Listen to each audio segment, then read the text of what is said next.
All right, welcome back, dude. Segment 2, episode 8. We're 8 episodes in for a total of 12 episodes for the Cash Cow. And they're in rotation, so Well, yeah. you miss one, watch it. Yeah, that's pick the it whole up. point. Yeah, and you can go on to cashcowsystems.org and see all of that. Or you could even go to YouTube channel. I think JRQ TV is up also. I don't John know Robert Quinn about that. TV. All right. Okay. Yeah, find it there. Find it on YouTube. Yeah, johnrobertquinn.org. Yeah, all those places. All right, so Cashcowsystems.org. Everywhere. let's talk about Free TV. marketing. Let's talk about marketing as a realtor. Let's talk Okay. about that for the next 10, 12 minutes. And the reason why I say this is it's almost a loaded question. Okay, we work with a ton of realtors through the Good Life Show. That's our big talk show. That's the big boy, and That's the heavyweight. that's the heavyweight. And the issue that we're seeing is these realtors really just don't know how to market their business. They just don't. And No, it's they're not. not. They're not taught. It's the strangest business to get into. It's not. It's not that they're bad. No, they're not taught. You gotta study your butt off, take a state exam that's cost you money. You got no guarantee you're ever gonna pass it. Nor guarantee you're going to ever make any money. No guarantee. The average, according to the National Association of Realtors, the average realtor in the United States makes $40,000 a year Net or gross? net. No, gross. Gross. Gross. I'm sorry. That's before their expense. gross. Yeah, that's before. And in California, you're in a 58% tax bracket if you don't know how to structure your business. But here's the point I'm making. You've got to lump into that all the guys in the Bay Area, Southern Cal, Well, no, you're New York, absolutely right. that are the cheapest thing around is $1 million, $2 million, $3 So million. let's. But do the simple. Let me get through this. Do the simple math. The real simple math. What's 2.5% of $1 million? $25,000. You're living in a neighborhood or a part of the country where stuff is selling for $3 or $4 or $5 million. $25,000 doesn't cover your rent. So realtors are not getting rich, folks. No, The they're not. delusion that they're filthy rich and they do nothing all day I can tell you that there are is a delusion. realtors that are getting rich. They are probably 2% The very of all correct, of them Correct. are making a lot of money. Correct. And And think they've structured a very good business and follow a strict business model correct. to do it. And they're marketing their business the Oh, big appropriate time. way. The appropriate way. Yeah. The problem is that they're small business owners. They have a small business owner mentality. It is what it is. It's not a Yeah. bad thing. No, it just is. It just is. Yeah. But they think that, okay, well, I'm going to pour a bunch of money into marketing. I'm going to get a bunch of results. It doesn't really work like that. It's kind of No. like saying, okay, well, I'm going to go to the grocery store to go get all of my groceries. Well, you and I both know that the grocery store doesn't carry everything that you need. Nope. So the problem that people run into is they go to the grocery store and let's say they're looking for agape, right? And they're like, well, they don't have agape. Well, screw that. I'm never going to go to that store again. Well, that's what people do. They say, well, I tried radio marketing once and it didn't work. Well, I'm never going to do radio marketing again. It doesn't work like that, dude. No. You can't just throw out the whole medium just because it didn't work for you. You structured it wrong. You put your money in the wrong place. Yeah. And and there's a variety of different ways to do this, and there's a variety of different ways to look Yeah. at it. Real Yeah. estate is a relationship-based business. It's not a now business. It's a business based on repetition, frequency, and reach. How many people can you reach? How many times can you reach them? How many different ways can you consistently reach those people? And the problem And is, how do you service those people? It has shifted from me, I to you. what do you need? I mean, it's one of the things where on the LinkedIn stuff where I teach brokers how to acquire millennial tech savvy agents, because the average agent is in their mid 50s. They're used to mailing postcards, having open houses, and frankly, folks, I'm gonna let the cat out of the bag. Realtors probably be pissed about this, but the young ones and the real professionals aren't going to get upset. And here's the deal: less than 2% of the people that show up for an open house buy that house. It's a marketing thing for a realtor. But they're not that lucrative or productive anymore. What And a is lot it? of times doing open houses. Yeah.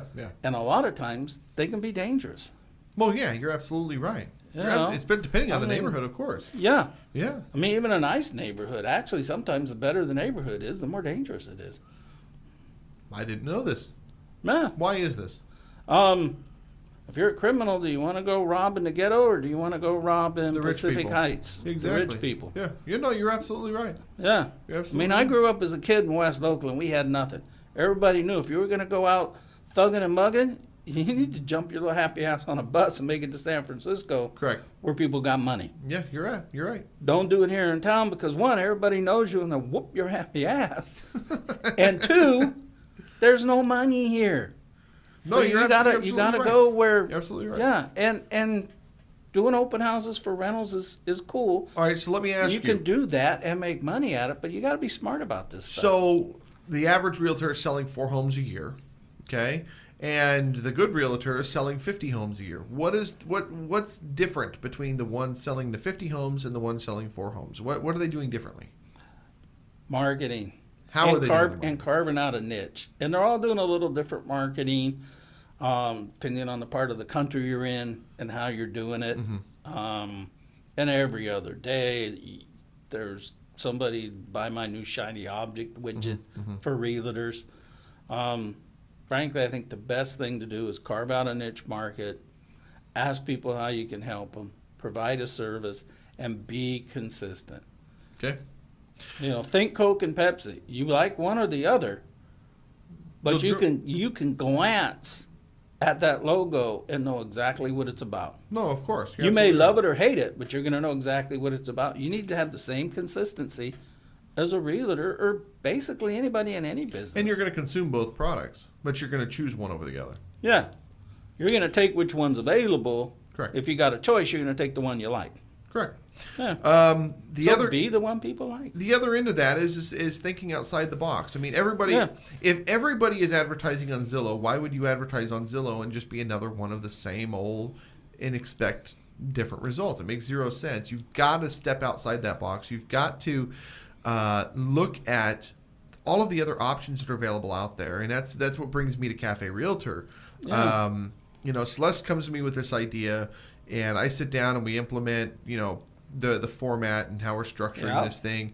But it's about looking at the issue with Zillow, first of all. The issue with Zillow is very, very simple. You're shopping for the home before you find the agent. And the problem is the price of that home on Zillow is wrong.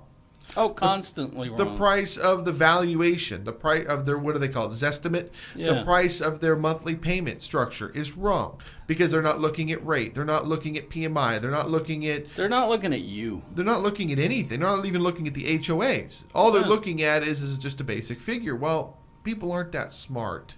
And I'm not saying that they're dumb. I'm saying that they're uninformed. They don't know that you have to have a certain amount of down payment in order to do this. They don't know what the interest rates are. They don't know whether or not that home has HOAs or whether that condo is going to have an HO6 policy. They don't even know what I'm talking about. So I'll give you a simple, perfect example of that. A pretty fairly high-priced neighborhood around the Roseville, Sacramento area is Granite Bay. Now, I've been around the area off and on for over 40 years. So I know parts of Granite Bay, there's old mobile home parks in. Correct. Decent mobile homes. They're not, run-down trash. But they're not Lakeview homes. No, they're not. But you go on Zillow, look up an address of one of the mobile homes, and they're going to tell you that this 3-bedroom, 2-bath, 2,100 square foot mobile home is worth $600,000, $700,000 because a quarter of a mile away, There's a comp. there's a comp that's a 3-bedroom, 2-bath, 2.5 car garage Single family residence. that's got a view of the lake that sold for $900,000. Exactly. They're not even the same product. Zillow is so Correct. far off, you can't trust them. So And the what- other thing I want to let people know, Zillow captures your information and resells it. Well, of course they do. Realtors don't. Of course. Zillow wants to put real estate agents out of the market. So how we structured Cafe Realtor was you have to find your realtor first. So Well, you yeah. find your agent. So we have a little a system there. You click on your state and your whatever region that you want, and you select the agent that you want. You go through, read a little profile about them, click over to their website, whatever. But there's an option for you to get in contact with that agent right then and there. You can call them. You can send them a quick email. Bottom line Text them, whatever. Bottom line is they're going to help you find. They're going to ask you the qualifying questions and find you the right home instead of let's just start shopping. You don't go to a car dealership and go, okay, well, I want to do it this way and then expect it to happen that way. It doesn't work like that. You've got to get the guy has to come out, he has to walk in, he has to go through the process. It's exactly the same thing with buying a home, except you have to know what you're looking at. And they're going to ask you the right questions. What if you found that home and it's got the worst school in the region, and now you're going to put your kids in the worst school, but you didn't know that because, well, you shopped for the home first. Let's talk to the agent first. All right, let's go to a break, come back, talk a little bit more about this. We'll be right back.